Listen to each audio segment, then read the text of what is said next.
প্রার্থীর সামনে রাজনৈতিক দলের নেতারা নিজেদের মধ্যে ধস্তাধস্তি করছেন, বিক্ষোভ দেখাচ্ছেন, কারণ প্রচারের রাশ কোন পক্ষের হাতে থাকবে।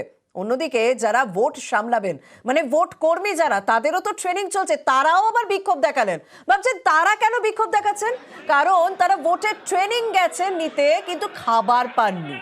বালুরঘাট গার্লস কলেজে ভোট কর্মীরা রীতিমতো বিক্ষোভ দেখালেন।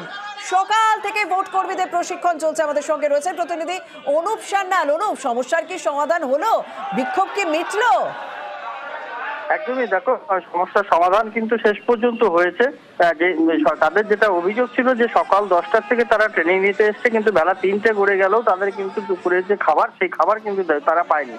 অল্প কিছু লোক এই খাবার পেলেও বাকি বেশিরভাগ যারা ভোট কর্মী যারা ছিলেন, তারা ফার্স্ট পোলিংয়ের ট্রেনিং এ এসেছিলেন, তারা কিন্তু কেউ খাবার পায়নি। এই নিয়ে কিন্তু উত্তেজনা শুরু হয়। শুধু বালুরঘাট গার্লস কলেজই নয়, বালুরঘাট বয়েজ কলেজ এছাড়াও জেলার আরো যে মহকুমাতে হচ্ছে, সেখানেও কিন্তু একই সমস্যা দেখা যায় বলে আমরা জানতে পেরেছি। যদিও এই ঘটনাকে কেন্দ্র করে বালুরঘাট থানার পুলিশ গার্লস কলেজে গিয়ে পৌঁছায়, এরপরে জেলা প্রশাসনের আধিকারিকরা সেখানে পৌঁছে কিন্তু তারপরে সেই সমস্যার সমাধান হয়।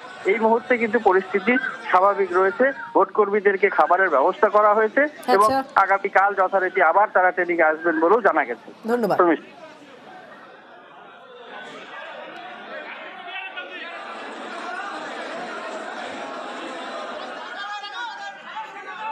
আমাদের যে লাঞ্চ টাইম ছিল তার থেকে খাবারটা একটু দেরিতে পৌঁছানোর জন্য একটু সমস্যা তৈরি হয়েছিল। এখন সমস্যা কন্ট্রোলে চলে আসছে, খাবার ডিস্ট্রিবিউশন হয়ে যাচ্ছে।